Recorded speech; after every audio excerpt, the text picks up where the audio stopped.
Hello, dear bankers. Welcome to EduTap and welcome to Fast Track to 50 series. In today's session, lecture 8 हम discuss करेंगे एनसीलरी services जो bank provide करते हैं।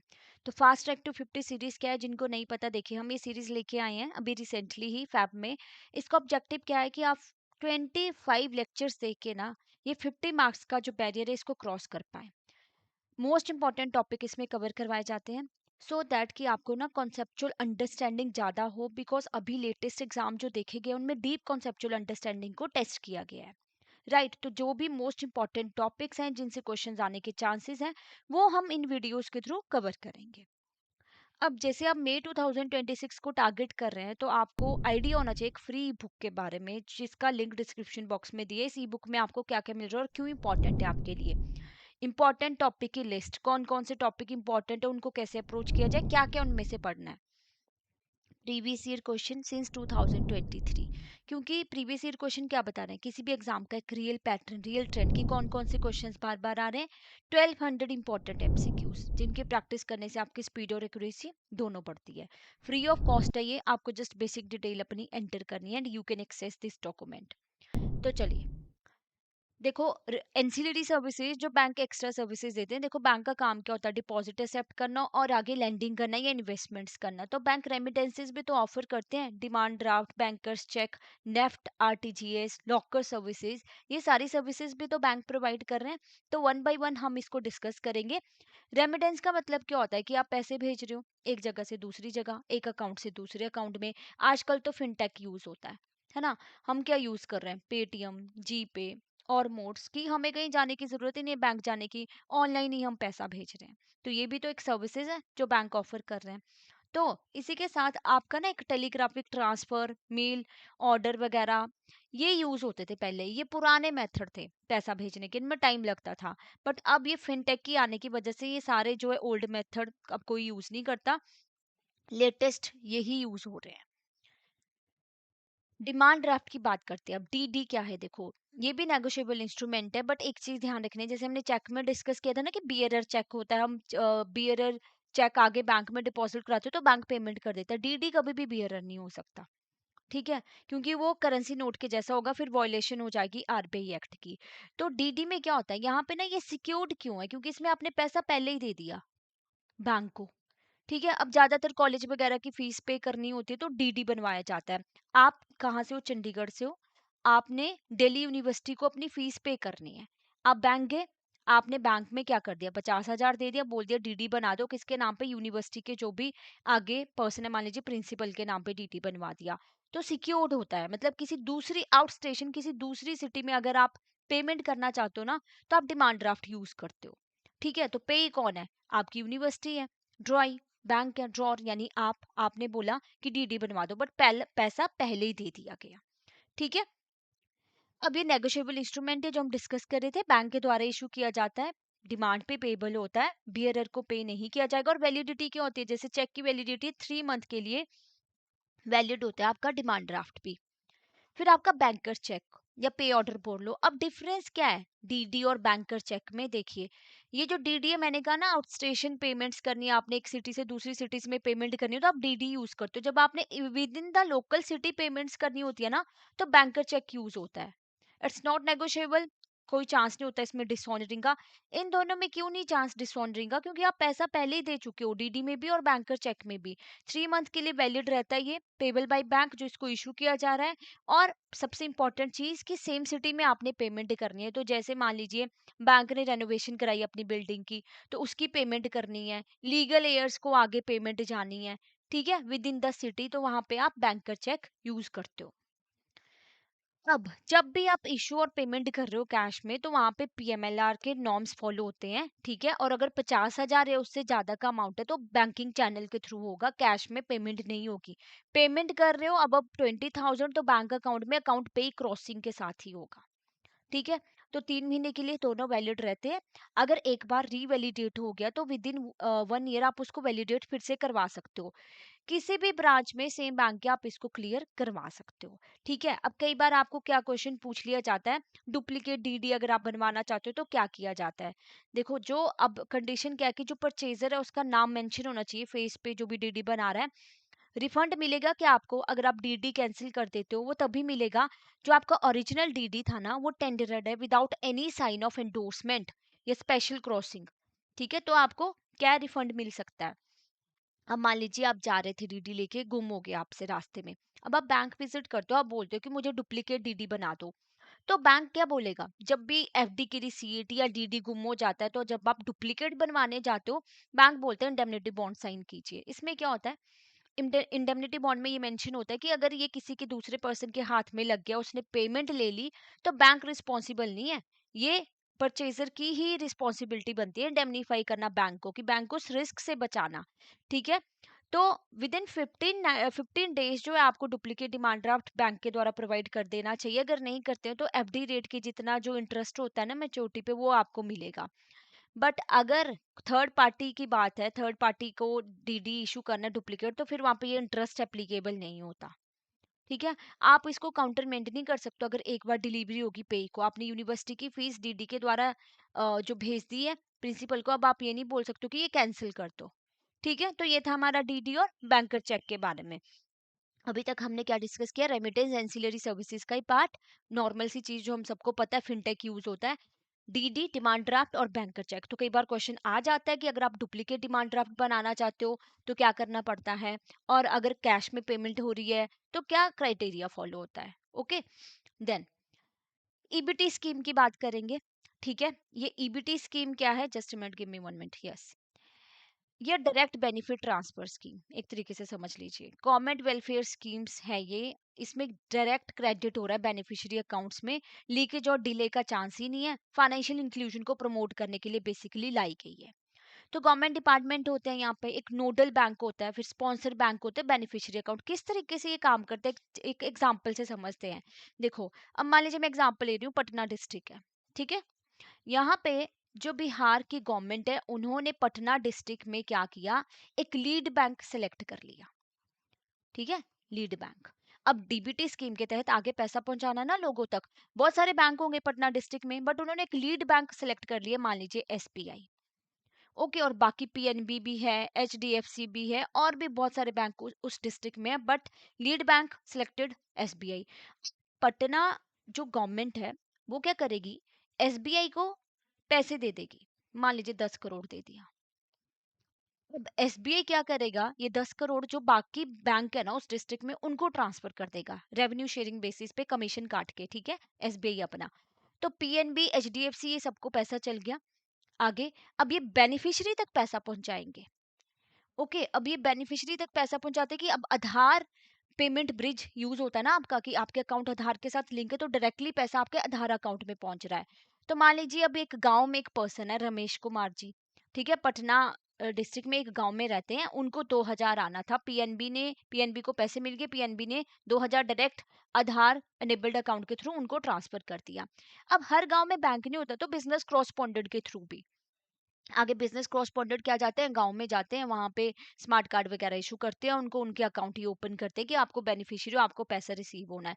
तो इस तरीके से ये मॉडल फॉलो होता है। फिर आपकी एसएलबीसी ना, ये वेबसाइट ही है, एक तरीके का मॉनिटर ही है। यहाँ पे क्या होता है, अब किस कैसे पता चलेगा कि बिजनेस करॉस्पोंडेंट जो ऑथेंटिक है ना, और इतना पैसा जाना है, गवर्नमेंट कैसे चेक रखती है, तो इस वेबसाइट पे सब कुछ मेंशन होता है।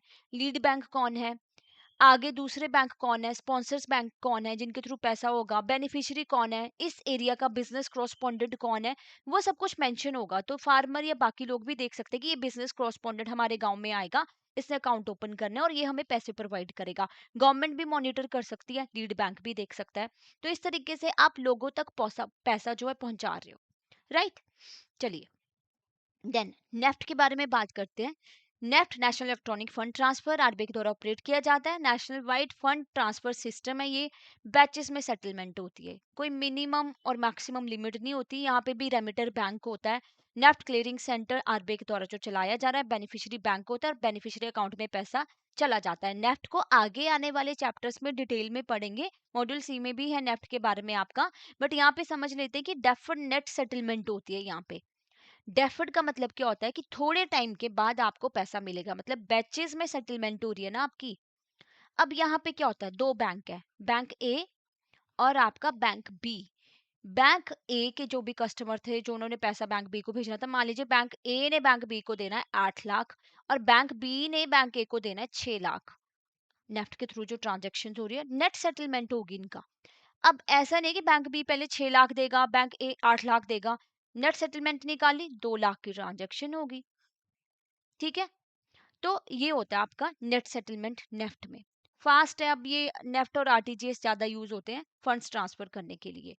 फिर आरटीजीएस क्या है? यहाँ पे हम रियल टाइम सेटलमेंट कर रहे हैं। I know you might be aware of these all things, क्योंकि ये बहुत बेसिक सी चीजें जो आप डे टू डे लाइफ में ऑब्वियसली आप ट्रांजेक्शन्स में डील करते हो।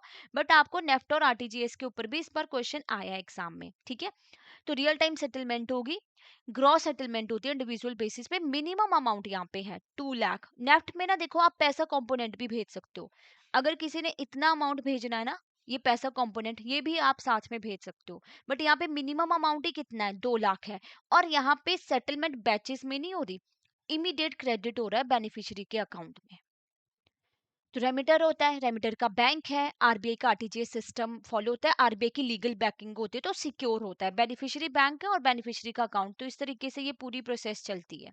ठीक है, देन अब बात करेंगे हम सेफ डिपॉजिट लॉकर, जो आईएबीएफ का one of the favourite topic है। तो इसके ऊपर आपको क्वेश्चंस देखने को मिलेंगे ही मिलेंगे एग्जाम में। देखो, कौन सा रिलेशनशिप क्रिएट होता है लेसर और लेसी का बैंक और कस्टमर के बीच में? तो ड्यूल कंट्रोल होता है ना। लॉकर में क्या होता है? 2 कीज होती हैं। जब लॉकर ओपन होगा तो जो ऑफिस इंचार्ज है, जो बैंक की कीज होती है वो लगती है ना। और जब क्लोज होता है तो कस्टमर की की से क्लोज होता है। तो क्यों लॉकर आप लेते हो? वैल्यूएबल डॉक्यूमेंट्स आप लॉकर में रख सकते हो। ठीक है, सिंगल भी ज्वाइंटली भी। तो माइनर को लॉकर अलॉट नहीं होता। ठीक है, माइनर को। इंडिविजुअल्स को लॉकर मिलता है, कंपनी फर्म्स, आपकी पार्टनरशिप फर्म, ट्रस्ट वगैरह, ये भी तो लॉकर यूज करते हैं। क्यों यूज करते हैं? इनको भी तो अपने डॉक्यूमेंट्स वगैरह रखने इंपॉर्टेंट वैल्यूएबल। ये थोड़ी है कि सिर्फ इंडिविजुअल्स को के लिए ही है लॉकर, सबके लिए है।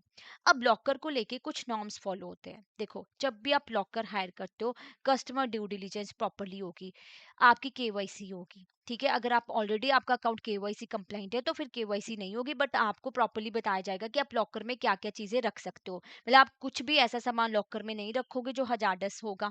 ठीक है, जिससे नुकसान हो सकता है, कोई ऐसा लिक्विड वगैरह कुछ भी आप लॉकर में नहीं रख सकते हो। फिर अलॉटमेंट ऑफ लॉकर कैसे की जाती है? वेट लिस्ट सीबीएस पे सारी लिस्ट मेंटेन की जाती है लॉकर की, ब्रांच वाइज, है ना। डाटा बताया जाता है, ट्रांसपेरेंसी प्रॉपरली मेंटेन की जाती है। और आईबीए का मॉडल लॉकर एग्रीमेंट जो है वो फॉलो होता है। ठीक है, लॉकर रेंट की बात करें तो रेंट पहले ही आप एडवांस में दे देते हो। अब डिफरेंट डिफरेंट साइज के लॉकर होते हैं, स्मॉल भी होता है आपका, मीडियम, है ना, लार्ज। तो जैसे जैसे अपने लॉकर लिया है वैसे वैसे आपको जो है रेंट पे करना पड़ता है, और एडवांस में पे करना पड़ता है आपको रेंट। ठीक है, अब term deposit as a security क्या बोला जाता है कि जब आप लॉकर हायर करो तो ये बोल दिया जाता है कि जो आपका ना रेंट है जितना, उतनी आप टर्म डिपॉजिट करा लो। जो 3 साल का रेंट आपका जाना है उतनी आप एफडी करा लो। ठीक है, अब जो ऑलरेडी कस्टमर, जो अच्छे कस्टमर है बैंक के, जो टाइमली रेंट पे कर रहे हैं, उनको ये एज अ मतलब एक तरीके से चिपका नहीं दिया जाएगा कि आपने एफडी करानी करानी है। मतलब ऐसा नहीं होना चाहिए कि लॉकर हायर करना है तो एफडी कराओ, नहीं तो आपको लॉकर नहीं मिलेगा।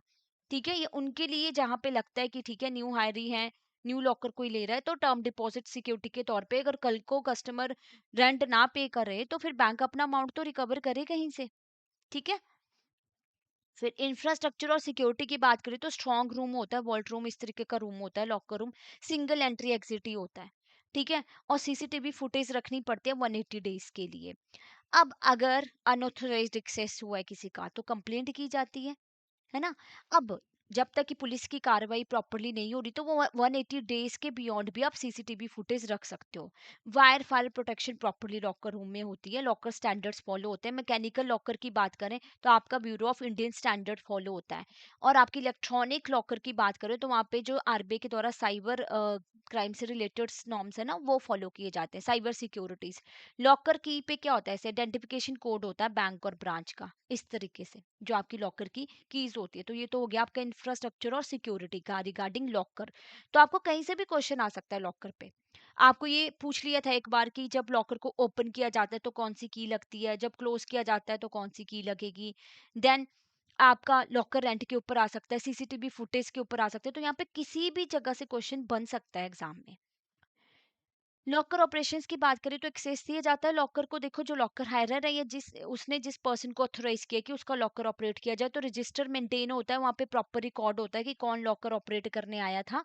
ठीक है, प्राइवेसी प्रोवाइड की जाती है लॉकर रूम में। ये नहीं है कि जब आप एज अ बैंक ऑफिसर हो वहीं पे खड़े हो जाओगे जब पर्सन अपना लॉकर जो एक्सेस कर रहा होता है। प्रॉपर प्राइवेसी मेंटेन की जाती है कि वो अपना सामान जो भी उन्होंने करना है वहां पे करें। और कस्टमर को अलर्ट भी भेजा जाता है एसएमएस के द्वारा, ईमेल के द्वारा, कि कब लॉकर एक्सेस हुआ, आपने किया जो भी। लॉक्स एंड कीज की बात करें तो जब आप लॉकर को सरेंडर कर रहे हो, ठीक है, तो जो आपकी वेकेंट लॉकर कीज है वो सील्ड एनवेलप में रखी जाएगी। बाकी जो डुप्लीकेट मास्टर की है वो दूसरे बैंक की ब्रांच को भेज दी जाती है। डेली चेक्स रखे जाते हैं। जो ऑफिस इंचार्ज है ना, वो क्या करेगा, डेली चेक लगाएगा, देखेगा कोई सामान लॉकर के बाहर तो नहीं रह गया, ठीक है, लॉकर प्रॉपरली क्लोज है, कुछ प्रॉब्लम तो नहीं। अगर ऐसा कुछ दिक्कत होती है और लगता है पर्सन को जो ऑफिस इंचार्ज है कि लॉकर तो खुला हुआ है, तो कस्टमर को इन्फॉर्म किया जाता है। ठीक है, और सीबीएस में प्रॉपरली रिकॉर्ड मेंटेन किए जाते हैं। तो ये लॉकर ऑपरेशंस में चीजें फॉलो होती हैं। देन नॉमिनेशन फैसिलिटीज की बात करें, सिंगल ऑपरेटेड लॉकर्स की बात करें तो क्या होता है, आपका 4 नॉमिनेशंस आप कर सकते हो। ठीक है, अब पहले क्या था कि वन नॉमिनी, एक ही नॉमिनी होता था आपका। अब क्या है, आप लॉकर की बात करें तो सक्सेसिव नॉमिनेशन होती है। सक्सेसिव नॉमिनेशन का मतलब क्या, हम नॉमिनेशन के बारे में हमने डिस्कस किया है। देखो, यहाँ पे प्रायोरिटी ऑर्डर सेट होता है। ठीक है, प्रायोरिटी ऑर्डर, इट मीन्स कि एक पर्सन है, उसने बोला कि अगर मेरी डेथ हो जाती है तो जो मेरी वाइफ है ना, उसको मेरा लॉकर का कंटेंट निकालने की जो है वो इजाजत दे दो, वो है उसको मिलेगा जो भी है। अब अगर वाइफ नहीं रहती तो बोला सन को, सन भी नहीं है तो डॉटर। प्रायोरिटी ऑर्डर परसेंटेज के तौर पे नहीं, पहले किसको उसके बाद किसको। नॉमिनी के फोटोग्राफ रिक्वायर्ड होते हैं, थंब इंप्रेशन अटेस्टेशन किए जाते हैं टू विटनेसेस का, एक्नॉलेजमेंट ऑफ फॉर्म की आप कौन सा नॉमिनेशंस का फॉर्म DA1 DA2 DA3 जो होता है आपका, कैंसिलेशन करवानी है, चेंज करवाना है या फाइल करना है। ठीक है, तो लॉकर में भी नॉमिनेशन फैसिलिटी रहती है, आपको ध्यान रखना है अब क्योंकि चेंज हो गया। अब 4 नॉमिनी रहते हैं और सक्सेसिव नॉमिनेशंस होती हैं, राइट। क्लेम सेटलमेंट्स की बात करें, अगर कस्टमर की डेथ हो जाती है तो आईबीए का मॉडल ऑपरेशन प्रोसीजर्स फॉलो होता है। डेथ सर्टिफिकेट आपको प्रोवाइड करना पड़ता है, नॉमिनी के डॉक्यूमेंट्स भी होते हैं, उसकी प्रॉपर केवाईसी 15 दिन में सेटलमेंट हो जानी चाहिए।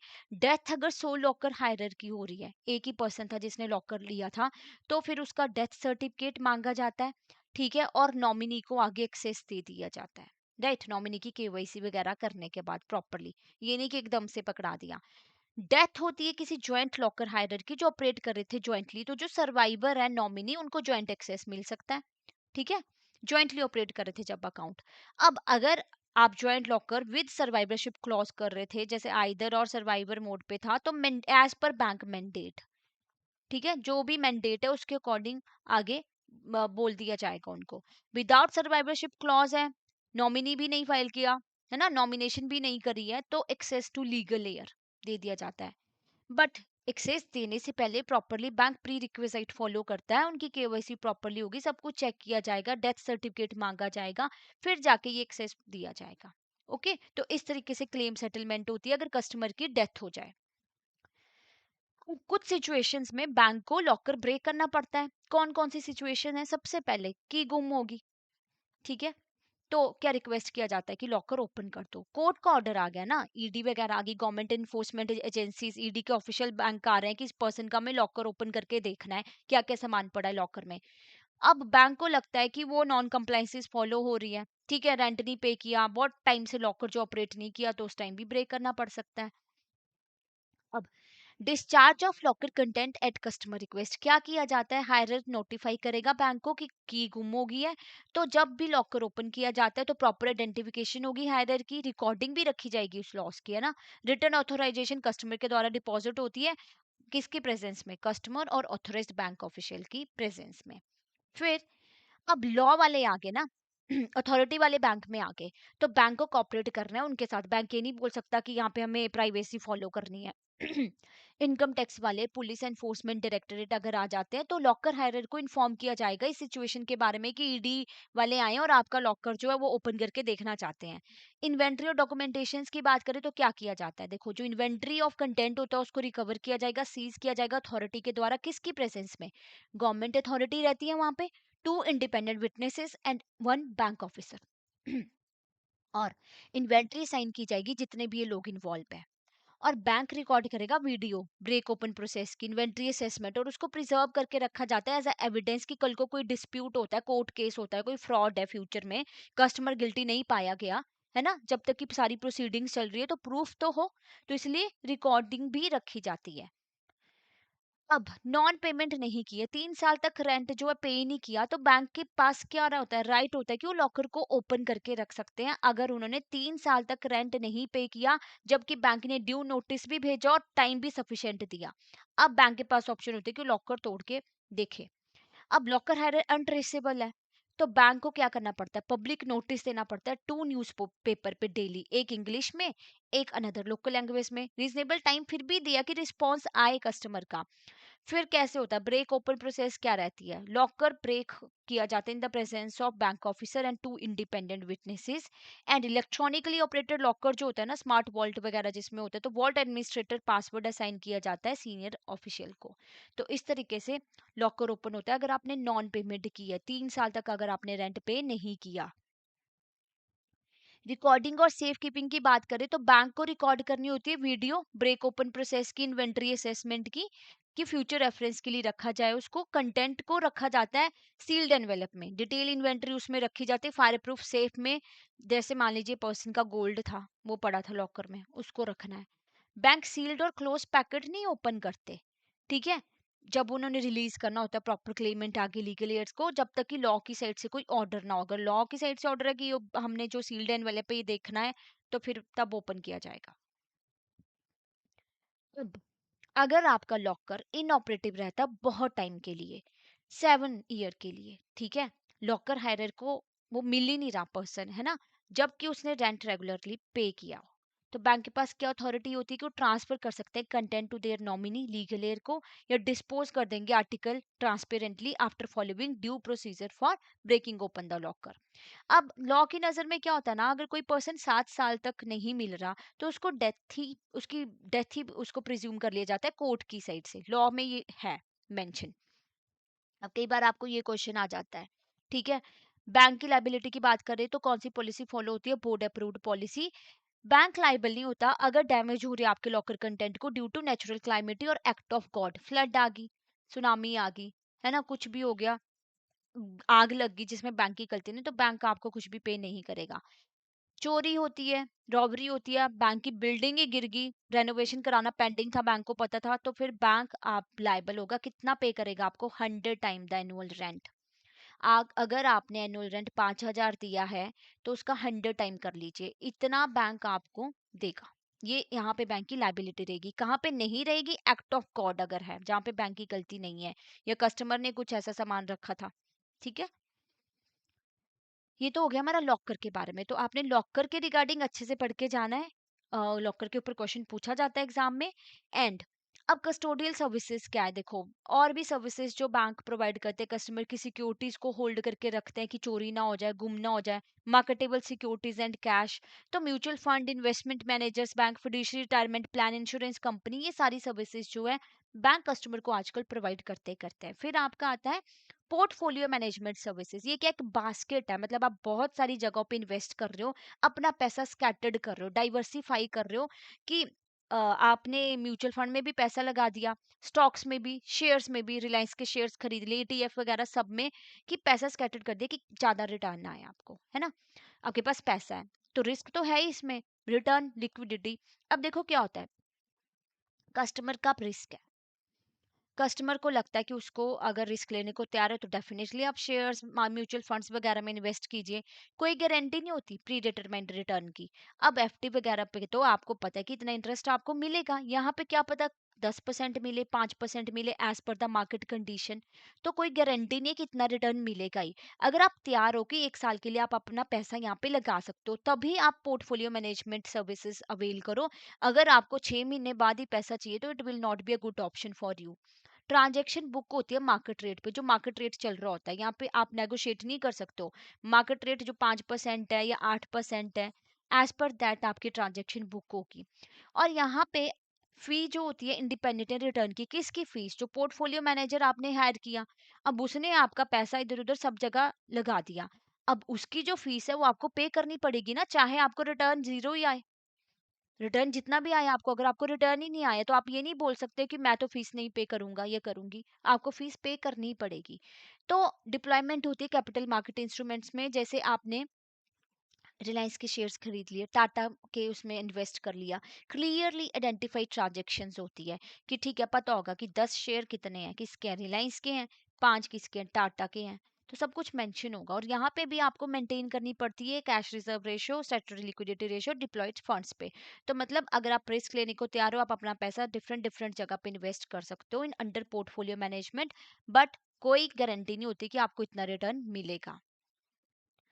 देन फिर आपका ना, जब भी आपने इशू करने डेट और इक्विटी सिक्योरिटीज, हम पीएमएस की बात करें तो रजिस्ट्रेशन करवानी पड़ती है सेबी के साथ as category 1 merchant banker. Bank की बात करें कि अगर बैंक कस्टमर की साइड से आगे शेयर्स में इन्वेस्ट कर रहे हैं। फिर ना यहाँ पे एक लोन सिंडिकेशन होता है, एक ब्रिज लोन होता है। लोन सिंडिकेशन का मतलब क्या होता है? देखो, मतलब ये कंपनी है, मान लीजिए इट इज एबीसी कंपनी। अब एबीसी कंपनी को लोन चाहिए कितना? 10 करोड़ का। ठीक है। अब एक बैंक है, ये तो मेन बैंक है ना, कि अगर एक ही बैंक लोन दे देगा तो फिर एक ही बैंक का रिस्क रहेगा, तो यहाँ पे 4-5 बैंक मिलके ना ये 10 करोड़ का लोन एक कंपनी को दे देते हैं। That is loan syndication. Loan का डिवीजन कर दिया, although this bank lead bank ये थोड़ा ज्यादा देगा as compare to other, but बाकियों में डिवाइड हो जाएगा। ब्रिज लोन क्या होता है? देखो, मतलब आप एक कंपनी हो, ठीक है, आपको कहीं से इन्वेस्टमेंट आनी है, अब स्टार्टअप हो मान लीजिए, आपका आइडिया किसी को पसंद आ गया, बाहर की बात कर लो, इंडिया में जैसे आप वो देखते हो शार्क टैंक वगैरह, आपका आइडिया पसंद आ गया, आपको फंडिंग आनी है 6 मंथ के बाद, बट अभी आपको पैसे की रिक्वायरमेंट है कि आपको रॉ मटेरियल परचेज करना है, प्रोडक्ट्स बनाने, एम्प्लॉयर्स की सैलरीज पे करनी, एम्प्लॉयज की सॉरी। तो उस केस में ये जो शॉर्ट टर्म फाइनेंशियल नीड है आपकी 6 मंथ की, वो कैसे फुलफिल होगी? आप क्या करोगे? ब्रिज लोन ले लोगे बैंक से। और जब आपने लोन ले लिया, बैंक को भी पता है कि इनको 6 मंथ के बाद तो फंडिंग आनी ही आनी है, तो हमें अपना पैसा मिल जाएगा। तो ये ब्रिज लोन क्या कर रहा है? आपके शॉर्ट टर्म फंडिंग रिक्वायरमेंट को फुलफिल कर रहा है, एंड इट इज श्योर कि आपको फाइनेंशियल इंस्टीट्यूशन से पेमेंट आनी ही आनी है। ओके। तो इसी के साथ हमारा ये टॉपिक कंप्लीट होता है। अब क्वेश्चन डिस्कस कर लेते हैं। तो आज के इस टॉपिक में हमने एंसिलरी सर्विसेज में रेमिटेंस के बारे में बात की, demand draft, bankers cheque, EBT scheme, NEFT, RTGS, then आपके लॉकर के बारे में बात की। फिर अपने ये छोटे छोटे टॉपिक्स भी हमने कंप्लीट किए। अब क्वेश्चन 1, मिस्टर अरोड़ा ने हायर किया locker from XYZ bank 5 year ago. From the last 3 years उन्होंने लॉकर रेंट पे ही नहीं किया। बैंक ने इशू की रिपीटेटिव रिटर्न रिमाइंडर, टाइम भी दिया कि ड्यूज क्लियर करो, बट कोई रिस्पॉन्स नहीं। तो करेक्ट कोर्स ऑफ एक्शन क्या होगा? क्या करेगा bank? Immediately auction the content of locker, open करेगा locker without following any formal procedure, या bank break open the locker after following due procedure, या transfer the locker to another customer. क्या करते हैं? Break open the locker after following due procedure. जो procedure है जो हमने अभी डिस्कस किया वो फॉलो किया जाएगा, फिर लॉकर ओपन होगा। नेक्स्ट, मिसेस कपूर है, उन्होंने लॉकर रेंट पे नहीं किया 3 इयर्स के लिए। सारी कम्युनिकेशन उनको जो भेजी जा रही है अनडिलीवर आ रही है। Bank is unable to trace her current address. तो बैंक क्या करेगा? बैंक इशू कर देगा पब्लिक नोटिस 2 न्यूज़पेपर में डेली, एक इंग्लिश और एक लोकल लैंग्वेज में, कि पता तो चलिए, ट्रेस तो किया जाए उनको। ठीक है। अब मिसेस खन्ना ने परचेज किया डिमांड ड्राफ्ट ऑफ 75,000, जो यूनिवर्सिटी को पेमेंट जानी है, बट भेजने से पहले उनका वो ड्राफ्ट गुम हो गया और उन्होंने बैंक को अप्रोच किया कि मुझे डुप्लीकेट दे दो। अब बैंक क्या करेगा? बैंक इमीडिएटली इशू कर देते हैं, क्या रिफ्यूज करेंगे, या इंडेमनिटी बॉन्ड साइन करवाएंगे, या क्रेडिट करेंगे अमाउंट? देखो क्या बात हुई थी हमारी, अगर डिमांड ड्राफ्ट डुप्लीकेट बनवाना होता है, या एफडी की भी बात कर लो, एफडी की रिसीट गुम हो जाए, तो उस केस में इंडेमनिटी बॉन्ड ऑब्टेन किया जाता है। ओके।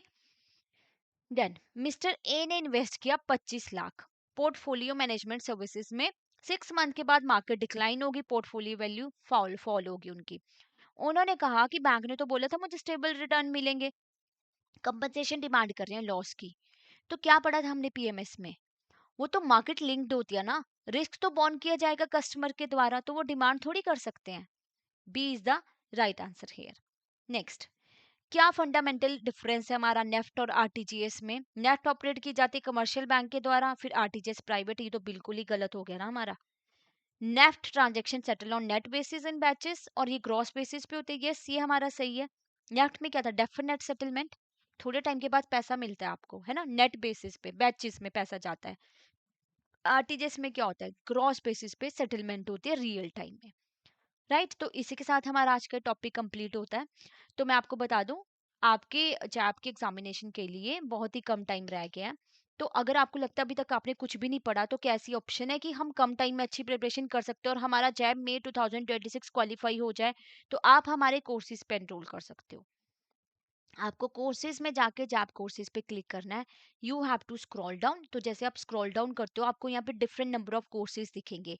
एक आपका है मास्टर कोर्स, एक लाइव क्रैश कोर्स, एक टेस्ट सीरीज। देखो मास्टर कोर्स उनके लिए जो डिटेल स्टडी करना चाहते हैं, ठीक है। अगर आप रिकॉर्डेड क्लासेस देखना चाहते हो, फिर आपको एग्जाम से पहले रिवीजन के लिए लाइव क्लासेस भी मिले, तो आप हमारे मास्टर कोर्स में एनरोल कीजिए। फिर आप इंडिविजुअल मास्टर कोर्स में भी एनरोल कर सकते हो, अगर आपको लगता है कि मुझे तो सारे सब्जेक्ट्स के लिए नहीं लेना, मेरा तो आईएफएस का रहता है या पीपीपी का, तो एज पर योर नीड आप एनरोल कर सकते हो। इंडिविजुअल भी अवेलेबल है।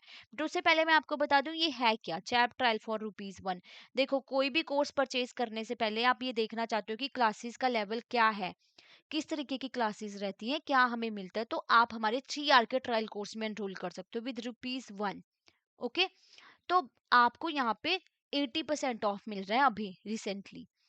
अगर आप कम टाइम में अच्छी प्रिपरेशन करना चाहते हो, आपके पास है टाइम, मॉर्निंग इवनिंग 2 2 आवर आप डेडिकेट कर सकते हो अभी, और 60 क्लासेस में आपकी अच्छे से प्रिपरेशन हो जाए 4 सब्जेक्ट्स की, तो लाइव क्रैश कोर्स बैच 4 में एनरोल कर लीजिए। इसमें आपको टोटल 60 लाइव क्लासेस मिल रही हैं। 15 classes of each subject you are getting. Morning evening आपकी क्लासेस रहती हैं, कॉन्सेप्ट नोट्स आपको मिल रहे हैं, solve PYQ, chapter wise mock test and full length mock test. और कोड यूज करना है आपने मार 80 to get flat 80% off. Code सब पे सिमिलर ही है। आप प्रिपरेशन कर चुके हो, अब आप सिर्फ प्रैक्टिस पे फोकस करना चाहते हो, तो आप टेस्ट सीरीज में एनरोल कीजिए। इसमें solve PYQ, full length mock test, chapter wise mock test flat 80% off के साथ मिल रहा है आपको, राइट। और एक और चीज मैं आपको बता दूं हमारी मेंटर टॉक के बारे में, हर 15 दिन में ना हमारी एक मेंटर टॉक रहती है। मेंटर टॉक में आप अपनी प्रॉब्लम डिस्कस कर सकते हो। आपका मन तो कर रहा है पढ़ाई करने का, पर वो फर्स्ट स्टेप नहीं ले पा रहे हो, एक पर्टिकुलर सब्जेक्ट से आपको ज्यादा डर लग रहा है, जो भी आपके इश्यूज है, आप बेझिझक जो है वो डिस्कस कर सकते हो। बाकी अगर आपको कोई और डाउट है, कोई और क्वेरी है आपकी, तो आप हमें इस नंबर पे कॉल कर सकते हो और मेल कर सकते हो hello@edutab.co.in। तो thank you so much, have a nice